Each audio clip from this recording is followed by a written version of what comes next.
Personal छोटा सा सवाल था सर, एनटीपीसी और आरआरबी एग्जाम को लेके आपने मीडिया में भी आए, आपने बहुत सारे सभी लोग ये प्रश्न पूछे हैं, उससे पहले मैं स्वयं कह देता हूं, बराबर, कि बहुत लोगों के मन में प्रश्न होगा। सर उसको एक छोटा सा टाइमलाइन देकर करिएगा, क्या कोई डेडलाइन आप तय करेंगे कमेटी रिपोर्ट आने के बाद कितनी देर में निस्तारण कर?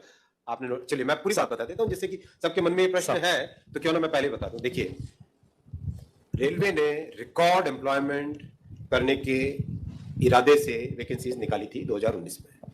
रेलवे की नौकरी आप सब जानते हैं बहुत ही लोगों को पसंद है, क्योंकि एक स्टेबल ऑर्गेनाइजेशन है, लॉन्ग टर्म ऑर्गेनाइजेशन है। ये ऑर्गेनाइजेशन जिसका देश भर में विस्तार है, हर सबसे जन जन से जुड़ा है, एक इमोशनल कनेक्ट है। इसलिए एप्लीकेशंस निश्चित तौर पे बहुत ज्यादा आएंगी ही आएंगी, बहुत ज्यादा से ज्यादा नौजवान इससे जुड़ना चाहेंगे ही चाहेंगे। एप्लीकेशंस खूब संख्या में आई, 1 करोड़ से ज्यादा आई एनटीपीसी कैटेगरी में भी और लेवल 1 कैटेगरी में भी 1 करोड़ से ज्यादा दोनों जगह आई एप्लीकेशंस। परीक्षा की तैयारी चालू हुई। परीक्षा के हिसाब से पहले जिनको अपॉइंट किया गया, उसके बाद में आया कि नहीं, टेंडर करना चाहिए। टेंडर के हिसाब से सीवीसी के रिकमेंडेशंस आए, उसके हिसाब से वापस टेंडर करके नया एक अपॉइंटमेंट हुआ कि ये टेस्ट की एजेंसी होगी। टीसीएस को सेलेक्ट किया गया एनटीपीसी के लिए, और मेरे ख्याल से एनएससी है ना, एनएससी को सेलेक्ट किया गया लेवल 1 के लिए, राइट। मैं पूरी बात बता देता हूँ जिससे किसी के मन में कोई संदेह न रहे। एग्जाम डिस्पाइट कोरोना का जो ऐसा कालखंड था, जो आप सब जानते हैं, हम सब ने झेला है उस कालखंड को, उस कालखंड के दौरान भी एकदम ट्रांसपेरेंट वे से टेस्ट किया गया। उस टेस्ट में आप सब जानते हैं कि कहीं से कोई किसी तरह की पेपर लीक की बात नहीं है, कहीं पे कोई मैनिपुलेशन की बात नहीं है, बहुत अच्छे तरीके से टेस्ट हुआ। रही बात शॉर्ट लिस्टिंग की, जहां पे छात्रों के मन में एक उद्वेग आया, और एक मैं कहता हूं, हम लोग संवेदनशील सरकार है, हमारे मन में ये भावना है कि हम सेवा करें, हमारे मन में ये भावना नहीं कि हम राज करें। ये भावना के साथ जब काम करते हैं, अंत्योदय की भावना से गरीब की सोच की भावना से, तो उस भावना से जब काम करते हैं, तो अगर छात्रों को परेशानी हुई तो उसको सॉल्व करना हमारी ड्यूटी है, हमारा कर्तव्य है, उसके लिए हम तैयार हैं, उसमें हमारा कोई ईगो नहीं है। हमारी जिम्मेदारी है कि जो रेलवे से जुड़ रहे हैं उनके मन में अगर कोई प्रॉब्लम है, कोई संशय है, कोई पॉइंट पे डाउट है, किसी कारण से उद्वेग है, तो हम उसको समाधान करना हमारा ड्यूटी है। तो इसीलिए जैसे ये पॉइंट आया, तुरंत एक कमेटी बनाई जो कि सीनियर ऑफिसर्स हैं, जिनको एक्सपीरियंस है कई वर्षों का रिक्रूटमेंट का।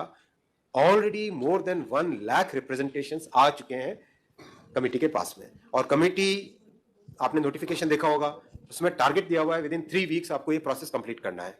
तो जैसे जैसे रिप्रेजेंटेशन आ रहे हैं, उसका तुरंत उसका एग्जामिनेशन भी कंप्लीट कर रहे हैं, जिससे कि एक फेयर वे में इस प्रॉब्लम का समाधान किया जा सके। 3 प्रॉब्लम्स हैं। पहला, एनटीपीसी में शॉर्ट लिस्टिंग में कितने होने चाहिए यूनिक कैंडिडेट्स। दूसरा, ग्रुप डी यानी लेवल 1 का एग्जाम सिंगल स्टेज होना चाहिए, डबल स्टेज होना चाहिए, राइट। तो ये 2 बड़े इश्यूज हैं। तीसरा मुद्दा है कि भाई टेस्ट का लेवल कैसा हो, हाई है, बहुत ग्रेजुएट ज्यादा आ जाएंगे 10+2 कैटेगरी में, संवैधानिक व्यवस्था है, उसी फ्रेमवर्क में हम सब काम करेंगे। तो इन तीनों का समाधान करने के लिए हम लोग तत्परता से काम कर रहे हैं, टाइमलाइन लेके काम कर रहे हैं, संवेदनशीलता के साथ काम कर रहे हैं, सेवा की भावना के साथ काम कर रहे हैं। इसमें हमारे मन में, हमारी नीयत में, हमारे तरीके में, हमारे प्रोसेस में कहीं पे संदेह की बात ही नहीं। एकदम क्लियर स्पष्ट वे में मैं सभी छात्रों से निवेदन करता हूं, हम उस प्रोसेस से गुजरे हुए हैं। जो अनिश्चितता होती है, जो माइंड में एंग्जाइटी होती है, वो मैं समझ सकता हूँ। मतलब हम तो, हमें भी ध्यान है कि ट्रेन में स्लीपर कोच में नीचे अखबार बिछा देते थे और उसमें सो जाते थे, स्टेशन जहाँ पे सेंटर होता था वहां तक जाते थे। कहाँ रिजर्वेशन करवाने के हालत कहाँ होती थी, आर्थिक स्थिति कैसी होती थी, हमें ये पता है।